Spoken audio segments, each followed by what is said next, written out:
Saber cómo usar y almacenar de forma segura dichos productos. Saber cómo y cuándo se pueden diluir los productos que se usan. Saber qué hacer en caso de producirse derrames o emergencias médicas. Conocer cómo y cuándo usar ropa de protección, guantes de seguridad, gafas de seguridad, mascarillas, máscaras faciales, etc. Según las fichas de datos de seguridad en el que se indica la zona de uso, las frases R y el tiempo de exposición. Saber interpretar la información de peligro suministrada en las etiquetas y fichas de datos de seguridad. 4. Manipulación sodio OH, SOSA, y HCl, ácido clorhídrico, para la elaboración del agua desmineralizada. El manejo y tratamiento debe iniciarse en el sitio del accidente y, potencialmente puede completarse ahí mismo. El cuidado adecuado en el lugar del accidente puede disminuir significativamente la lesión, las complicaciones y sus secuelas. Todas las quemaduras por sustancias corrosivas tienen un patrón común de tratamiento general inicial. Algunos productos que generan reacciones o fenómenos particulares requieren medidas específicas que se han descrito previamente con cada sustancia. 1. Protección del personal. Para manipular a toda persona contaminada con agentes corrosivos es necesario evitar el contacto de las personas que realizan el rescate y el tratamiento, con los productos que originaron el accidente. Por lo tanto, todo el personal médico debe estar protegido con anteojos de seguridad, guantes de látex, delantal de plástico y botas de goma. 2. Información. Se debe alertar en el área inmediata al accidente, por el riesgo de derrame de material corrosivo, evitar respirar los vapores del eventual derrame y confinar el derrame del tóxico a la menor área posible para recolectarlo en contenedores y disponerlo como basura química. Si el material derramado, además es inflamable, es necesario cerrar las llaves de paso de todas las fuentes de calor. 3. Ropa del accidentado. Se debe quitar toda la ropa contaminada con los productos. Sustancias corrosivas tienen un patrón común de tratamiento general inicial. Algunos productos que generan reacciones o fenómenos particulares requieren medidas específicas que se han descrito previamente con cada sustancia. 1. Protección del personal. Para manipular a toda persona contaminada con agentes corrosivos es necesario evitar el contacto de las personas que realizan el rescate y el tratamiento, con los productos que originaron el accidente. Por lo tanto, todo el personal médico debe estar protegido con anteojos de seguridad, guantes de látex, delantal de plástico y botas de goma. 2. Información. Se debe alertar en el área inmediata al accidente, por el riesgo de derrame de material corrosivo, evitar respirar los vapores del eventual derrame y confinar el derrame del tóxico a la menor área posible para recolectarlo en contenedores y disponerlo como basura química. Si el material derramado, además es inflamable, es necesario cerrar las llaves de paso de todas las fuentes de calor. 3. Ropa del accidentado. Se debe quitar toda la ropa contaminada con los productos. Desconocimiento de las características de peligrosidad de las sustancias.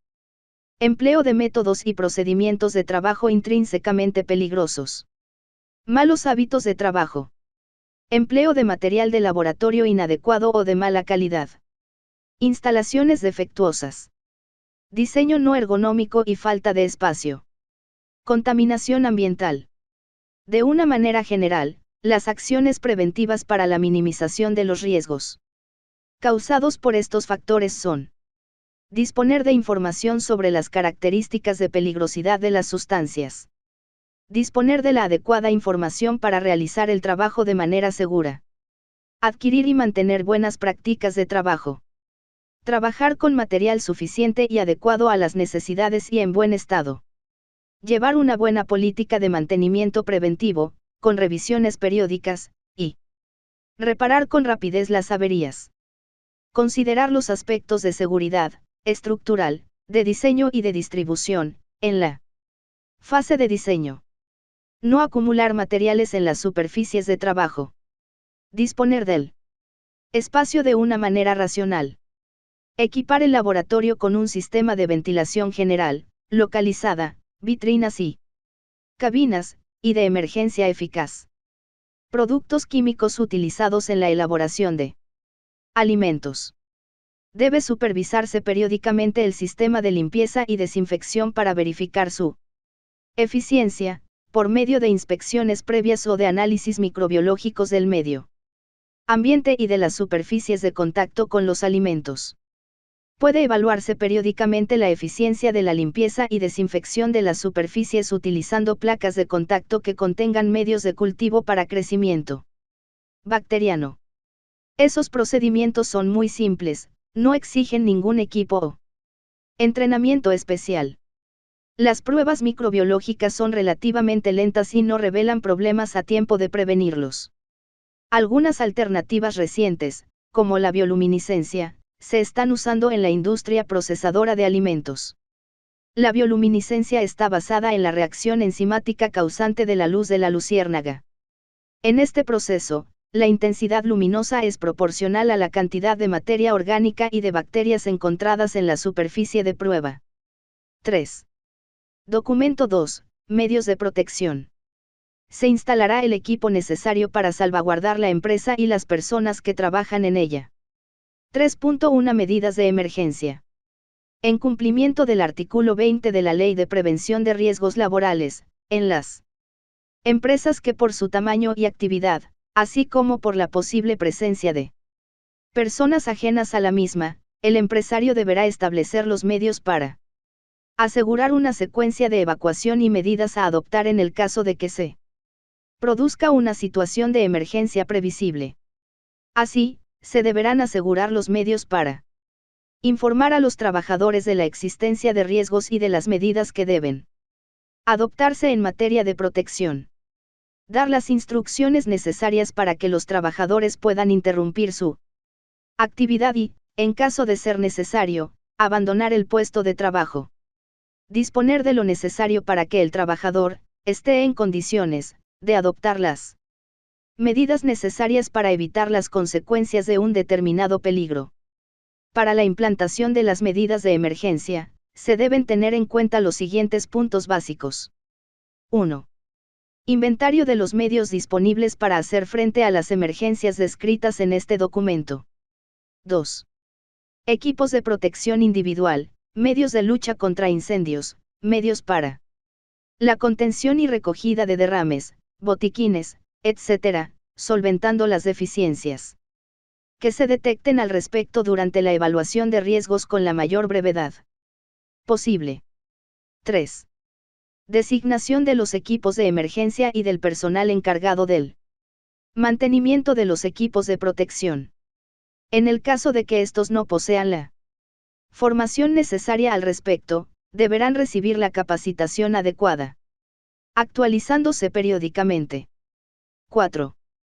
Distribución del presente documento y de la cartelería adjuntada. 5. Información a todos los trabajadores en cuanto al contenido de este documento, divulgándose las normas de actuación. 6. Realización de simulacros, guardándose registro de las actas de simulacros realizados y adjuntándose junto a dicho registro los informes de resultados obtenidos. En la planificación de la actividad preventiva se indicará la fecha prevista de realización, así como la periodicidad de los simulacros. 7. Mantenimiento de los medios materiales para hacer frente a las emergencias. 8. Revisión periódica del presente documento. Responsables, EPIs, coordinador de prevención del departamento al que esté adscrito el trabajador que presta sus servicios. Desarrollar y mantener actualizado el procedimiento para asegurar la entrega y uso de los equipos de protección personal. Asegurar el cumplimiento del programa de formación de este procedimiento a los empleados afectados. Apoyar al responsable del lugar de trabajo o responsable de definición de procesos en la selección de la prenda de protección personal adecuada. Preparar y actualizar la documentación para el adiestramiento. Preparar y actualizar los formatos de entrega. Preparar y actualizar el registro de la dotación de EPI por puesto de trabajo. Mantener los registros de entrega y de formación. coordinarse o solicitar las ayudas necesarias del Servicio de Prevención de la Universidad, para la selección de equipos y protecciones, así como facilitar copias de los registros necesarios. Responsable del lugar de trabajo. Determinar, con la colaboración del coordinador de prevención, los puestos de trabajo en los que deba recurrirse a la protección individual. Precisar, para cada uno de estos puestos, el riesgo o riesgos frente a los que debe ofrecerse protección, las partes del cuerpo a proteger y el tipo de equipo o equipos de protección individual que deberán utilizarse. Elegir los equipos de protección individual, manteniendo disponible en el centro de trabajo la información pertinente a este respecto y facilitando información sobre cada equipo. Proporcionar gratuitamente los equipos de protección individual que deban utilizar. Reponer el equipo de protección individual cuando resulte necesario. Velar por la utilización de los equipos de protección individual. Asegurar el mantenimiento de los equipos de protección individual. Garantizar la formación y diagonal o entrenamiento para su uso y conservación personal. Cumplir con los requerimientos de este procedimiento. Utilizar y cuidar correctamente los equipos de protección individual. Colocar el equipo de protección individual después de su utilización en el lugar indicado para ello, asegurando su mantenimiento. Informar de inmediato a su superior jerárquico directo de cualquier defecto, anomalía o daño apreciado en el equipo de protección individual utilizado que, a su juicio, pueda entrañar una pérdida de su eficacia protectora. No poner fuera de funcionamiento y utilizar correctamente los dispositivos de seguridad existentes. Participar en el adiestramiento. Descripción. Para la elección de los equipos de protección individual, el responsable del lugar de trabajo, es decir, quien tenga la responsabilidad de la definición del proceso o actividad, con el apoyo del coordinador de prevención del departamento al que esté adscrito el trabajador que presta sus servicios en la pyme, deberá llevar a cabo las siguientes actuaciones. Analizar y evaluar los riesgos existentes que no puedan evitarse o limitarse suficientemente por otros medios, rediseñar el proceso para evitar el riesgo. Emplear medios de protección colectiva frente al uso de protección individual. Definir las características que deberán reunir los equipos de protección individual para garantizar su función, teniendo en cuenta la naturaleza y magnitud de los riesgos de los que deban proteger, así como los factores adicionales de riesgo que puedan constituir los propios equipos de protección individual o su utilización. Comparar las características de los equipos de protección individual existentes en el mercado. El responsable del lugar de trabajo deberá verificar la conformidad del equipo elegido con las condiciones y requisitos establecidos seguidamente. Los equipos de protección individual proporcionarán una protección eficaz frente a los riesgos que motivan su uso, sin suponer por sí mismos u ocasionar riesgos adicionales ni molestias innecesarias. Responder a las condiciones existentes en el lugar de trabajo. Tener en cuenta las condiciones anatómicas y fisiológicas y el estado de salud del trabajador. Adecuarse al portador, tras los ajustes necesarios. En caso de riesgos múltiples que exijan la utilización simultánea de varios equipos de protección individual, estos deberán ser compatibles entre sí y mantener su eficacia en relación con el riesgo o riesgos correspondientes. Los equipos de protección individual que se utilicen deben reunir los requisitos establecidos legal o reglamentariamente en lo relativo a su diseño y fabricación. Certificación CE. Vigilará que la utilización, el almacenamiento, el mantenimiento, la limpieza, la desinfección cuando proceda, y la reparación de los equipos de protección individual se efectúen de acuerdo con las instrucciones del fabricante. Los equipos de protección individual solo podrán utilizarse para los usos previstos. Los equipos de protección individual estarán destinados, en principio, a un uso personal. Si las circunstancias exigiesen la utilización de un equipo por varias personas, se adoptarán las medidas necesarias para que ello no origine ningún problema de salud o de higiene a los diferentes usuarios. Se asegurará de la entrega de las prendas de protección necesarias y de la información sobre su uso para el desarrollo de la actividad. El destinatario del equipo deberá cumplimentar el correspondiente documento justificativo de la recepción de la prenda de protección personal, donde se le advierte expresamente de la obligatoriedad de su uso para evitar riesgos laborales. El incumplimiento de esta obligación de uso de la protección personal por parte de los afectados de su utilización, tendrá la consideración de incumplimiento laboral a los efectos previstos en la legislación vigente que corresponda aplicar. La entrega de EPIs viene dada según la evaluación de riesgos, las mediciones de ruido ambiental, etc. Control. Los responsables del lugar de trabajo de la pyme deberán inspeccionar todos los equipos de protección individual que pertenezcan a su área de responsabilidad trimestralmente. Cualquier equipo dañado deberá ponerse fuera de servicio y señalizarse como tal.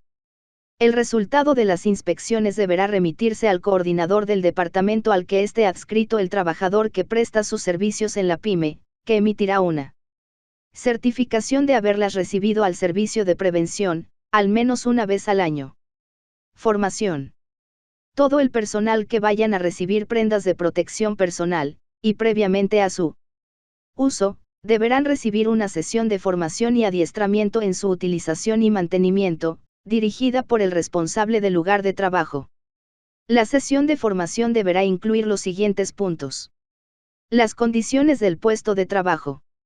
Los riesgos contra los que les protegen, así como de las actividades u ocasiones en las que deben utilizarse. Instrucciones sobre la forma correcta de utilizarlos y mantenerlos. Las prestaciones del propio equipo. Los riesgos adicionales derivados de la propia utilización del equipo que no hayan podido evitarse. Sesiones de entrenamiento para la utilización de equipos de protección individual. Especialmente cuando por su especial complejidad así lo haga necesario. Registro. El personal que reciba formación y equipo deberán firmar la correspondiente hoja de registro al recibir el entrenamiento. Dicha hoja de registro debe incluir, al menos, la referencia del tema tratado, procedimiento para asegurar la entrega y uso de los equipos de protección personal, el nombre del instructor, la firma del instructor, la fecha, el nombre de los que asisten y reciben el equipo, las firmas de asistencia y el departamento al que pertenece. La hoja de registro deberá ser remitida al coordinador del departamento al que esté adscrito el trabajador que presta sus servicios en la pyme. El registro de toda la unidad debe ser remitido al menos una vez al año al servicio de prevención. Este registro junto con los documentos de entrega, es uno de los registros que deben quedar en su caso a disposición de cualquier inspección a realizar por la autoridad laboral. 4. Documento 3, Plan de emergencias. 4.1 Legislación aplicable.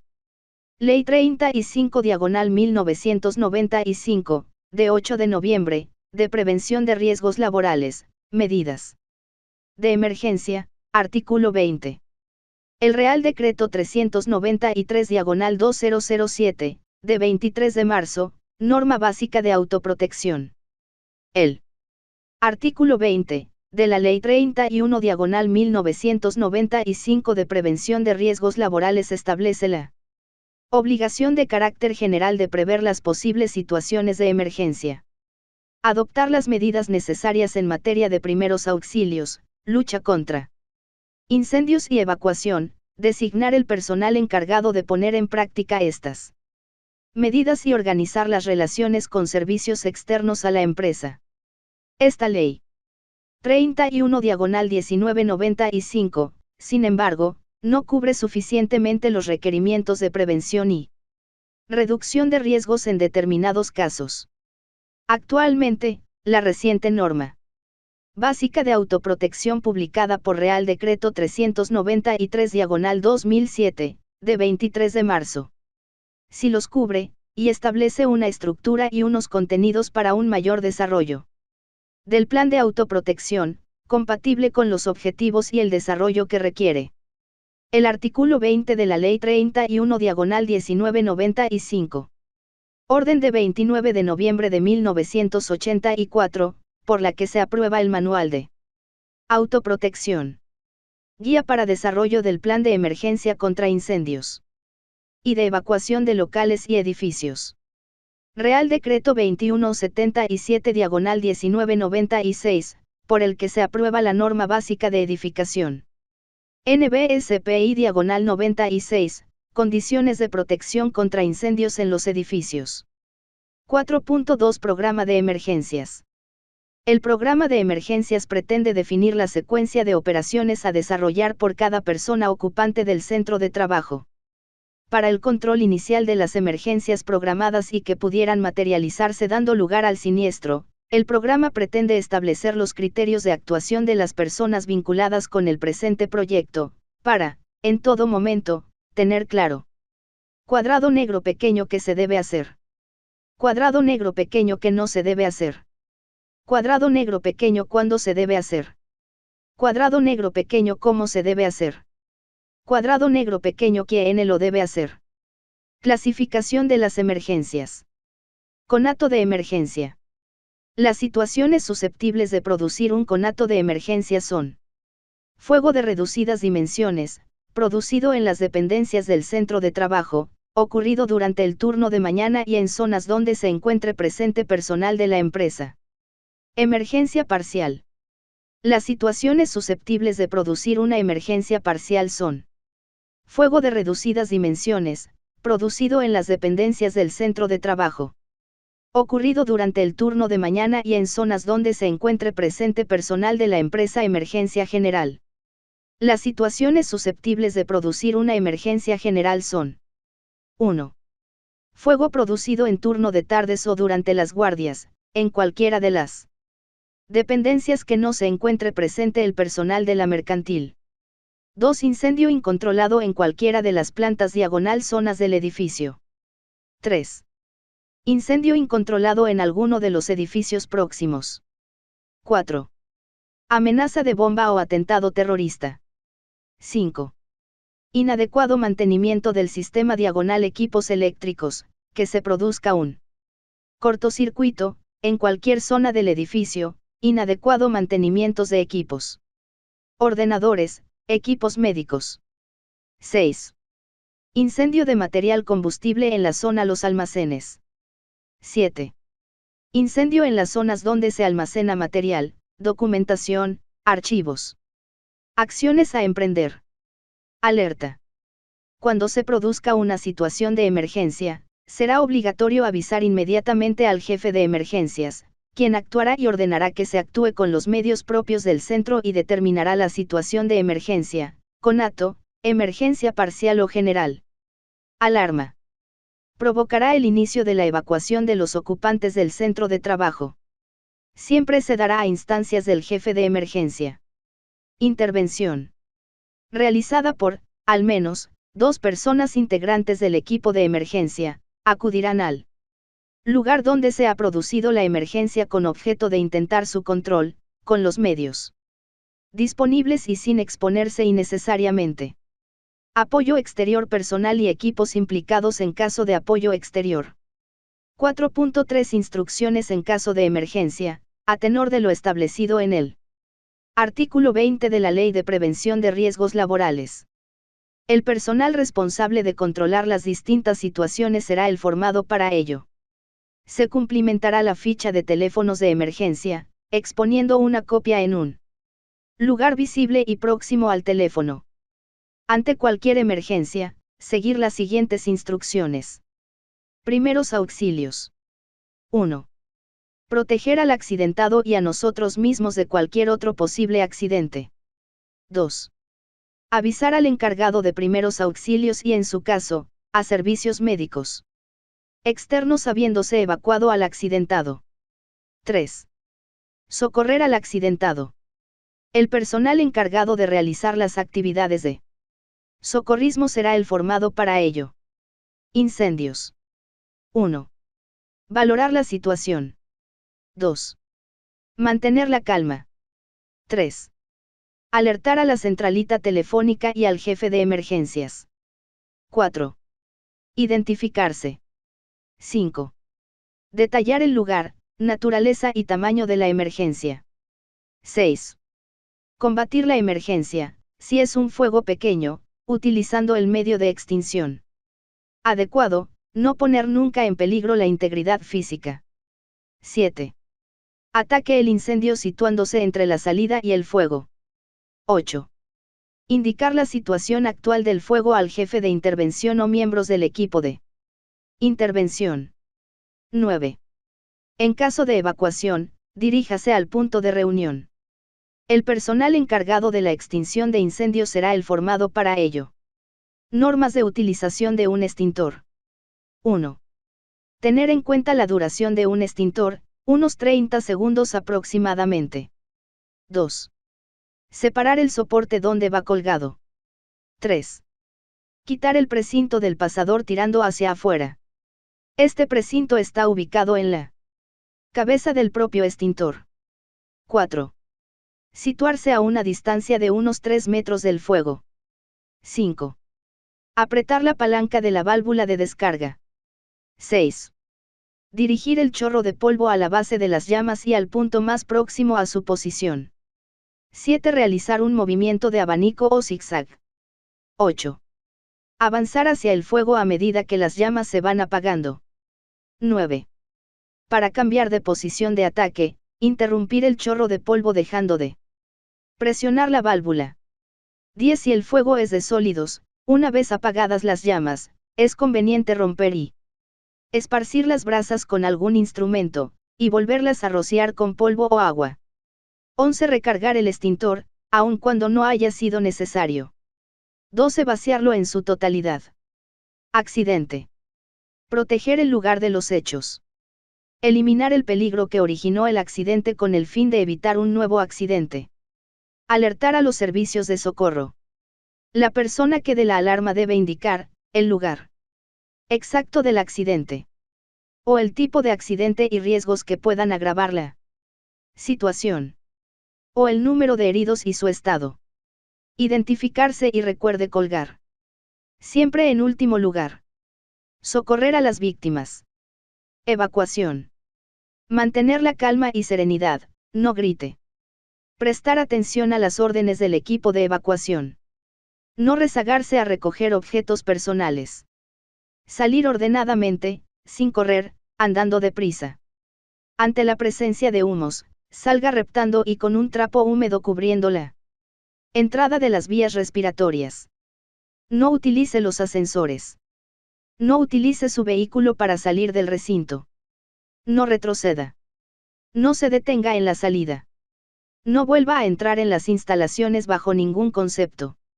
Diríjase al punto de reunión en la acera de enfrente de la puerta principal donde se encuentra la báscula de pesado y espere allí hasta que los responsables de controlar el incendio se lo indiquen.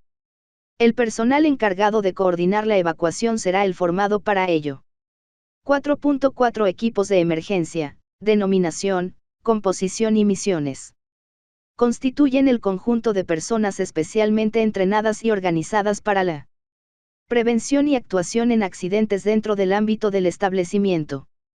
En materia de prevención, su misión fundamental consiste en evitar la coexistencia de condiciones que puedan originar el siniestro. En materia de protección, hacer uso de los equipos e instalaciones previstas a fin de dominar el siniestro o en su defecto controlarlo hasta la llegada de ayudas externas. Procurando, en todo caso, que el coste en daños humanos sea nulo o el menor posible. Para ello, deberán estar informados de la dotación de medios de que se dispone, formados en su utilización y entrenadas a fin de optimizar su eficacia. Los equipos se denominarán en función de las acciones que deban desarrollar sus miembros. Jefe de emergencia, JE. Capacidades y funciones. 1. Ostentará el mando total ante cualquier tipo de emergencia, como máximo responsable. 2. Tendrá capacidad de decisión, habilidad en la instrucción y dirección de los diferentes equipos. 3. Deberá ser permanentemente localizable. Si no está localizable, actuarán por orden establecido, las personas que más abajo se indican. Aún así, se nombrará un sustituto para las ocasiones que pueda faltar de la empresa. 4. Recibirá cada 3 meses informe de las tareas de mantenimiento, inspecciones y verificaciones que se lleven a cabo. 5. Conocerá las actividades de las empresas colindantes. 6. Tendrá conocimiento pleno sobre las funciones de todos los medios de extinción de incendios disponibles en el centro de trabajo. 7. Dispondrá de formación teórica y práctica sobre temas específicos de emergencias. 8.